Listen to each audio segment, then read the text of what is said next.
teachers, welcome back to part 2 of our discussion about volume and with some weight involved too. I want to talk about the volume of pyramids and cones. And so when we discuss pyramids, we want to first of all discuss a right prism. Now if you happen to have something in the shape of a right pyramid that had exactly the same base and a right prism, if you filled up the pyramid and poured it into the prism, it would take 3 of these exactly to fill up the prism. So what that means is that the volume of the right pyramid is 1/3 the base. Remember, that's an area, the area of the base times the height. So that's our official formula for the volume of a right pyramid.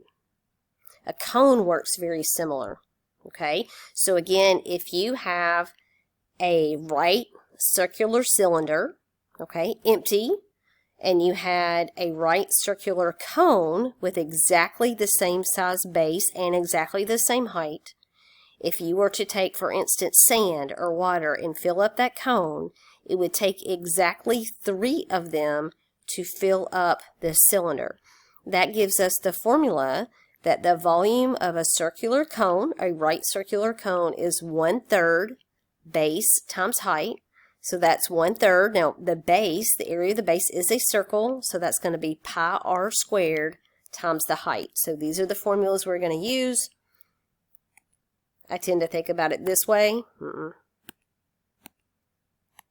Again, I select the pen, but it just doesn't really select. I tend to think about it this way, but essentially this is the calculation that I do when I'm doing these problems. Now, something to think about if that you were teaching this topic to students is these guys right here. So notice what you can do. They all have consistent bases, so what you could do is fill up again the cone and have students see how many of those it takes to put in the cylinder. The same thing with the pyramid and the rectangular prism. So these are really nice. They're pretty big too. That's why I showed you this picture. These are called giant geosolids. I think they're about $85 for the set. You can also get much smaller ones for much less money, but these are a super nice set. So something to think about if this is something that you would have to teach students. So here's another example. We're supposed to find the volume of each figure. So the first one, we have a right square pyramid. So let's remind ourselves of what this volume is. And so remember, for a right square pyramid, the volume is 1/3. So I do need you to remember that for either a pyramid or a cone, you have a 1/3. And then you can think about it as the base times the height, where base is really just the area of this base, right? Which is actually 1/3. And since this is a square, we have 4 times 4. And then the height that's given to us directly is 5. So the height comes straight from the apex all the way down. All right. Now, I did leave out the units, but this will be centimeters times centimeters times centimeters, which would be centimeters cubed. So my answer here is 4 times 4 is 16 times 5 is 80 centimeters cubed. Okay. Well, how about the cone? Okay, so we have volume is equal to 1/3. Again, that's the base times the height, but our base this time is a circle. So that'll be 1/3. Get my pen working. So 1/3 the base is the area of the circle, pi r squared times the height. So that's going to be 1/3 pi. Notice our r is 6 centimeters, so it'd be 6 squared times the height is hidden over here. That's 10 centimeters. Okay, now again, if I was using units, that's 6 centimeters squared and 10 centimeters. Just so you catch that. If I continue to simplify, that's 1/3 pi. That would be 36 centimeters squared times 10 centimeters. So I've got 1/3 of 36. We know that is 12 times 10. That would be 120 pi and then centimeters cubed. Okay, if we check those results, there's your 80 over 3 centimeters cubed, and then your 96 pi centimeters cubed. Well, y'all, we found errors before. We just found another one. Sometimes it's me, sometimes it's the material that's in here, but I'm not buying that that's 96 pi centimeters cubed. Let's go back and check our work. So we have 1/3 base times the height. We've got 1/3. We've got the formula correct. That's pi r squared for the area of the base. So R is definitely 6 centimeters. They didn't apply all the way across with 6 centimeters. That is the radius of that circle. So that 6 squared is 36. I thought I made a mistake maybe when I took 1/3 of 36 and got 12, but that is definitely 12. And 12 times 10, again, the height was 10, or maybe the height's not 10. Maybe that's the slant asymptote that I warned you about. So let's back up. Maybe I did do that wrong, and maybe you'll get a whole lot out of this, because you might run into this same situation. That 10 is likely this value right here.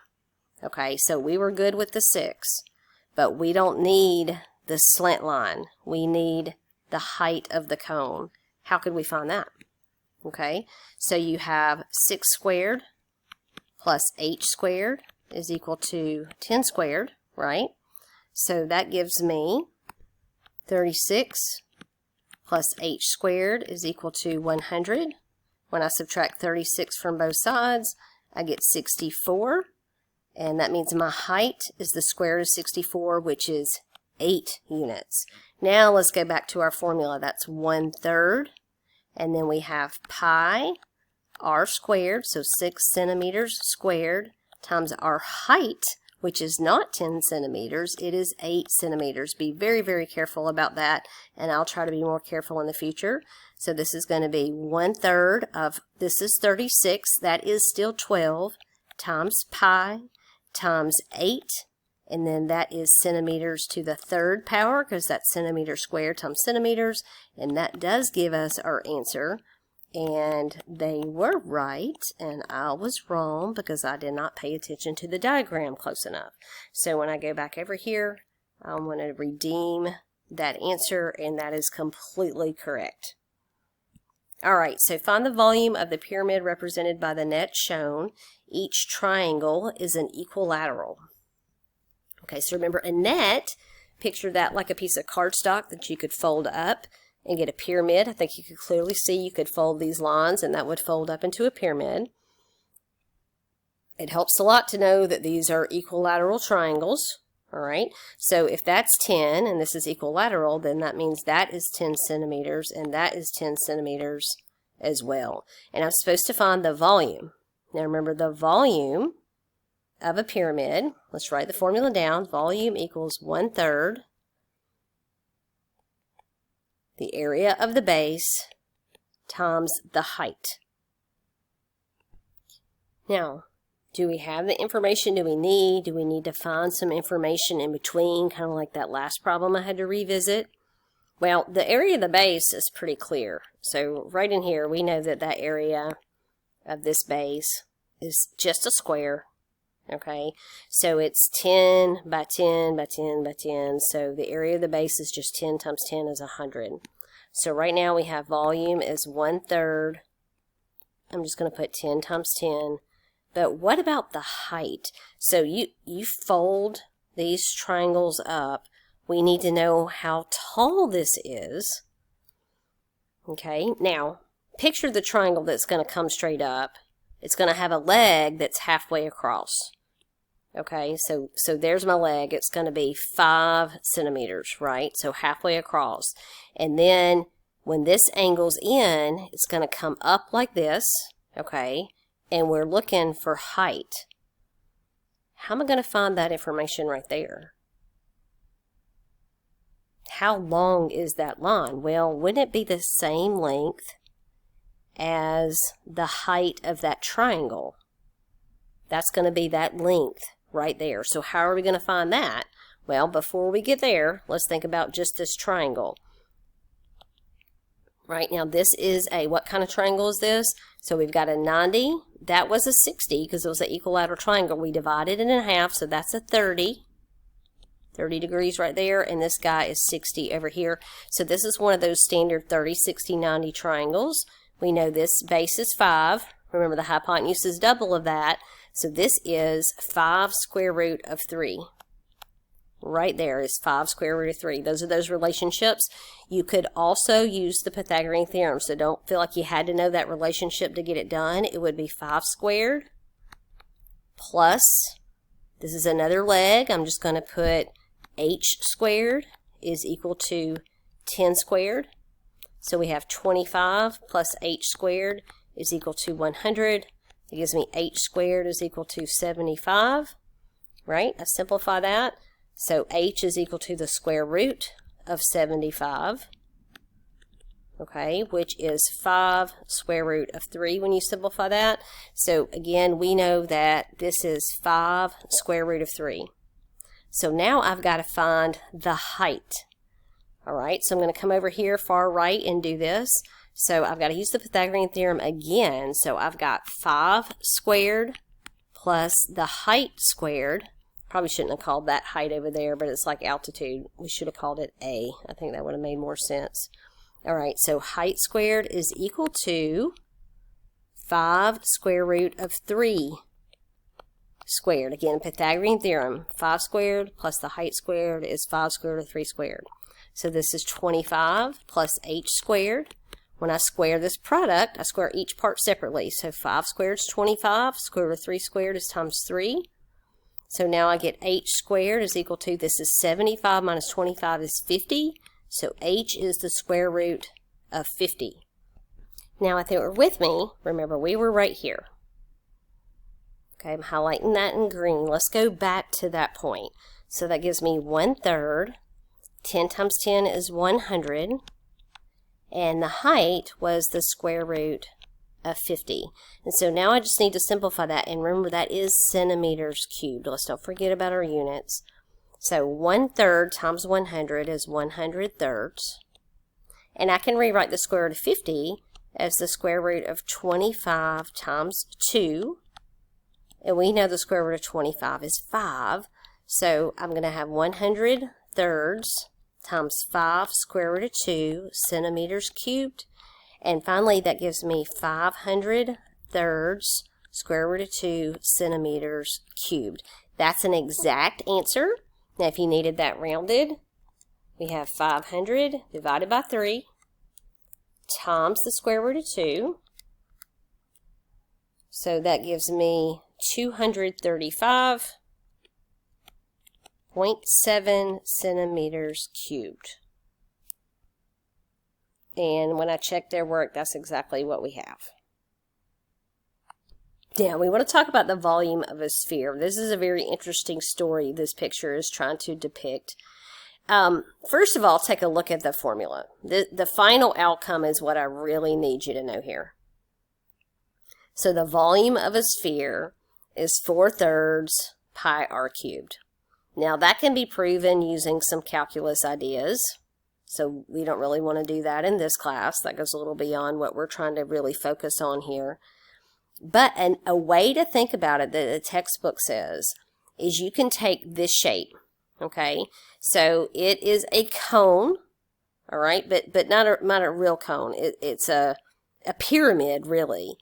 And you could increase the number of sides here to where it's almost a cone shape. Now, we could put a ton of these to the center. So picture the corner going to the center of your sphere, and then the surface is filled with all of these polygon shapes. Okay, and then the more sides you have, it would actually turn into a cone and would fill the whole volume. Okay, now this 1/3 that we have here, remember, comes from when you find the volume of a cylinder or of a pyramid for both of those. Not a cylinder, I'm sorry, a cone or a pyramid. And if you multiply that 1/3 times the 4 pi r squared, and remember what the 4 pi r squared is? It's like the surface area of this. And that is a way to lead in O times R, which is the radius from here out. So from here down, remember that goes to the center of your sphere. So times that extra R. So it's a way to think about the volume of a sphere. But the formula we have right here, 4/3 pi r cubed, we definitely want to be able to use it. So let's attempt that.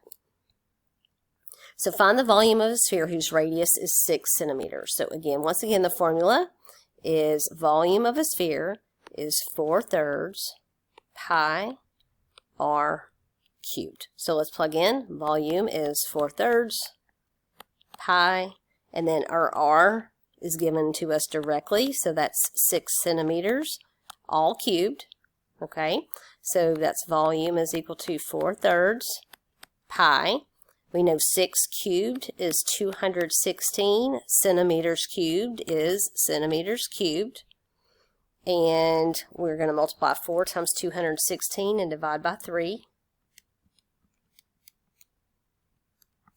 And that gives me 288 pi centimeters cubed. And that is the volume of our sphere. And then there's the quick typed up version for you. Okay, now we want to spend a few minutes talking about comparing measurements of similar figures. You'll see some of this in the homework as well. So the ratio of any linear measurement of two similar figures, for example, length, width, height, perimeter, diagonal, diameter, slant height, all of these different dimensions have the same scale factor K. Remember, if you have similar figures, there we go, it's the word I'm looking to highlight, similar figures, then you can set up proportions between the two figures with a scale factor, and we could call that scale factor K. But now when you're talking about areas instead, kind of like we did 2 jumps for the King Henry died by drinking chocolate milk, all right, so when you have area, it's the scale factor squared, and then when you have volume, hold on, for similar polygons with scale factor K, the ratio of their areas is K squared.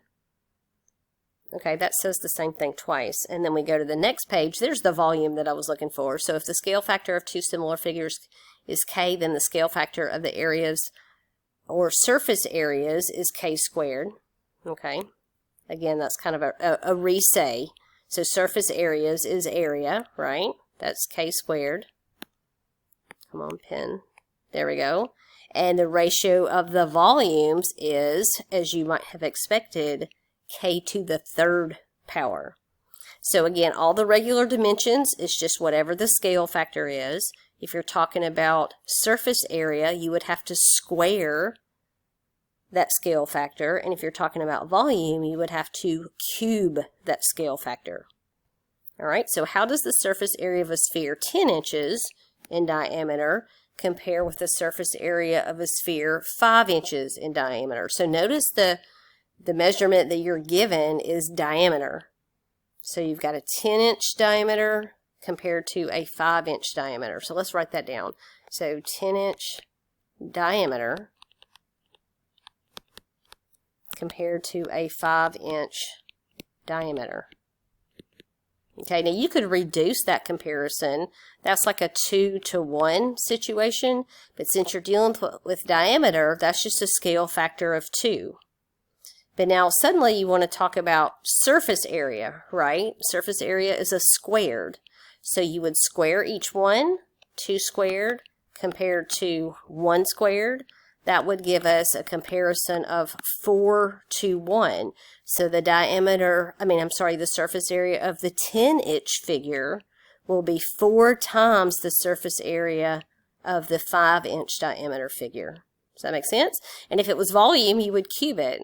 So it would be 2 to the 3rd would be 8-to-1. And so if we were talking about the volume of whatever, it was a sphere. If you're talking about the volume of the sphere, it would be 8-to-1. Okay, how does the surface area of a sphere, 10 inches in diameter, compare with the surface area of a sphere, 5 inches in diameter? So look at there, already looked ahead. So again, your information is you have 10 inches in diameter. You got to pay attention to what they give you to start with. And that's compared to 5 inches in diameter, just like we did before. It's the same information. So that's a 2-to-1 situation. But you're dealing with, again, just a regular K scale factor, because just simple linear measurements are just K. But when you change it to volume, you have to cube those. So that's going to be 2 to the third compared to 1 to the third. So that would be 8-to-1.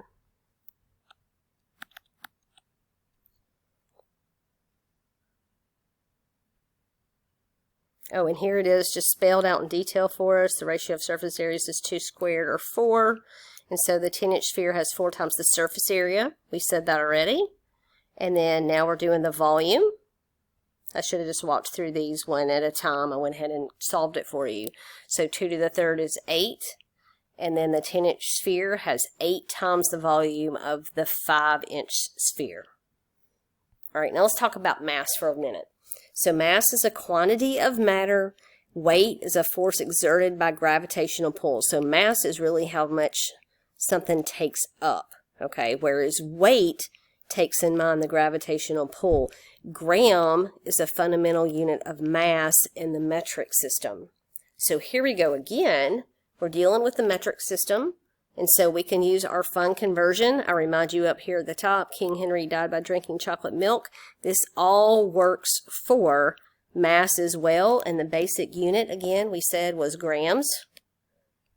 That is abbreviated G, and we're dealing with 1 gram. And so a decagram is 10 grams, a hectogram is 100 grams, just like we know already, a kilogram is 1,000 grams. We do have a new guy in the list, a metric ton is 1,000,000 grams. So if you're remembering King Henry and you're talking about mass, then you could add a ton, T, right before the K for King Henry. And I'm going to go ahead and warn you in the homework, they don't use a capital T, they use a lowercase t to represent tons. That bothered me just a little bit, but that's the way it is. So if you see this, that also means a metric ton. All right, so here we go. 34 grams to kilograms. Now, you want to do this again, so here we go. King Henry died by drinking chocolate milk. And since we're dealing with grams, we're dealing with mass, so that's going to be our basic unit. But I'd have to add that extra T over here for tons. I even added this problem to the standard list of problems because they didn't have any. I wanted you to be aware of that lowercase t. So if we're going from 34 grams, our basic unit, to kilograms, notice that's just 1, 2, 3 over. Now again, just like when you're dealing with meters or liters or grams, it's just 1 jump per move of the decimal place. And so the only time you count 2 or 3 for a move is 2 is if you're dealing with area and you would have units squared. 3 is if you're dealing with volume and you would have units to the third. Okay, so we don't have any exponents here, so we're just going to do our regular jumps. So that's going to be, again, 1, 2, 3 to the left. My decimal is right here now, so that would be 0.034 or 34 thousandths kilograms. Okay, the next one we're starting with kilograms. So I'm here, don't count where you are, and I'm moving to grams. That's 1, 2, 3 to the right. So I'm going to move my decimal, which is at the end of the number, 3 to the right. So 6836, I'm going to add 3 zeros.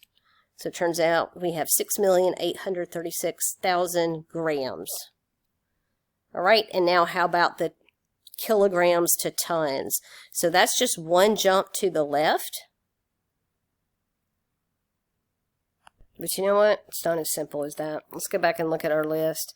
So a kilogram is 1,000 grams, but look how many jumps they move over. There's 3 zeros here, and then there's 6 zeros here. So if you're memorizing King Henry, I kind of failed you a little bit here. That's going to be 3 jumps to the left, because there are 1,000 kilograms in 1 metric ton. So that's, again, 3 jumps. That's going to be 40 metric tons. It's heavy. Okay, so careful just putting that in front of King Henry. It's not as simple as I was trying to make it out. Okay, there's our answers, 0.034 to 6.836. Oh, I went the wrong way on that one. I'm too tired to be doing this, I'm afraid. So let's back up. So I went from kilograms to grams. Hopefully you noticed that. I went the wrong direction here. So kilograms is here. If we go to grams, no, we did that right. So that's 1, 2, 3 to the right. So 6, 8, 3, 6. 1, 2, 3. We went from a bigger unit to a smaller unit. So that should be a bigger answer because you would multiply. So I disagree with their result. So we're not wrong this time. I thought I was losing it, but I'm not. That's not right. Okay, so ours is correct. When you go from kilograms to grams, it will definitely get larger. And then the last result is our 40 tons. Okay, and I added that question, so I know that that one is right. All right, we're almost done, I promise. Okay, so here we go. Relationships among metric units of volume, capacity, and mass. And this is pretty fascinating. Remember, 1 decimeter of volume, so decimeter cubed, is equal to 1 liter of water. Well, guess what? That's equal to 1 kilogram of mass. Okay, so let's look at what we have down here as well. So 1 centimeter cubed, remember 1 centimeter cubed is equivalent to 1 milliliter of water is equivalent to 1 gram when you're talking about mass or weight, if you want to think about it that way. Again, and this is the one that we just read that's up there on the scale. So 1 liter of water weighs 1 kilogram. All right, now let's wrap up just a couple of problems here. So a waterbed measures 180 centimeters by 210 centimeters by 20 centimeters. It says approximately how many liters of water can it hold? Okay, so first of all, why don't we go ahead and multiply this out? So just calculate the volume as is. So 180 times 210 times 20.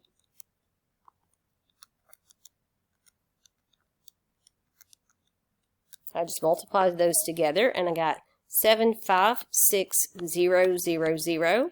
Now that's centimeter times centimeter times centimeter, so we know that's centimeters cubed, right? Now we can convert straight from centimeters cubed to milliliters, right? So that's the same as 756,000 milliliters, because we know that 1 centimeter cubed is equal to 1 milliliter by definition. Now they want to know how many liters this is. So what we could do is we can revisit King Henry. So King Henry died by drinking chocolate milk. And our units of measure this time is liters. So we're going from milliliters, which is way over here. And that's 1, 2, 3 jumps to the left. So that's going to be 756 liters. So again, 1, 2, 3 jumps to the left. There it is. Okay. Now it says, what is its mass in kilograms? Now remember, we just learned that 1 liter is equal to 1 kilogram of water. Not of just anything, but of water. But we are dealing with water. So that's going to be 756 kilograms. Now let's look at these final results here typed up. And so that's the 756 liters that we got. Notice again, they multiplied 180 centimeters times 210 centimeters times 20 centimeters, and that's the 756,000 centimeters cubed. They did it just like we did. They converted that to milliliters right off the bat, because we know that 1 centimeter cubed, so frustrated with my pen, y'all. So 1 centimeter cubed is equivalent to milliliters cubed. And then we changed milliliters to liters by doing the King Henry trick, and that gave us 756 liters. And then we knew that a liter was in weight the same as a kilogram. So we have 756 kilograms.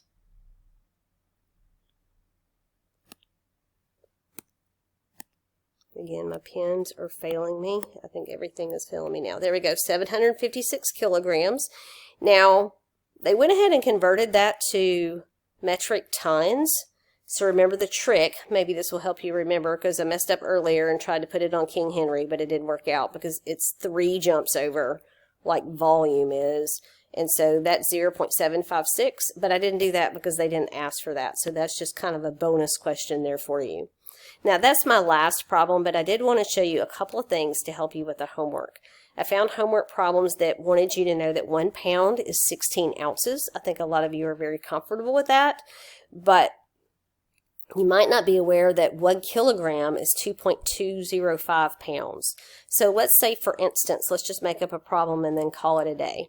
So let's just say that someone weighed 210 pounds. I would like to know, what is that in kilograms? Okay, so it's not as simple as just using the metric system with King Henry, right? We're going to have to do conversions, and dimensional analysis is probably the best way to do that. So start with what you know, which is 210 pounds. We are trying to get rid of pounds, so I'm going to put that in our denominator. We're trying to change this to kilograms, so I'm going to put that in the numerator. And I have a conversion right here in front of me that 1 kilogram, so the 1 goes on top, is 2.205 pounds.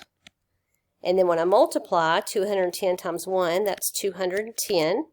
Okay, the pounds cancels out, so I'm left with kilograms, but I've got to divide that by 2.205.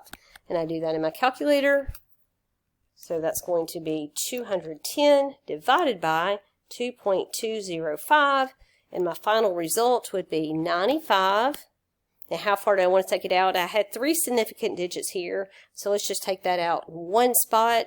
That'd be 95.2 kilograms is what this person would weigh. All right, that wraps up everything in section 13-5. If you run into any questions whatsoever, please let me know. I hope you have a great day.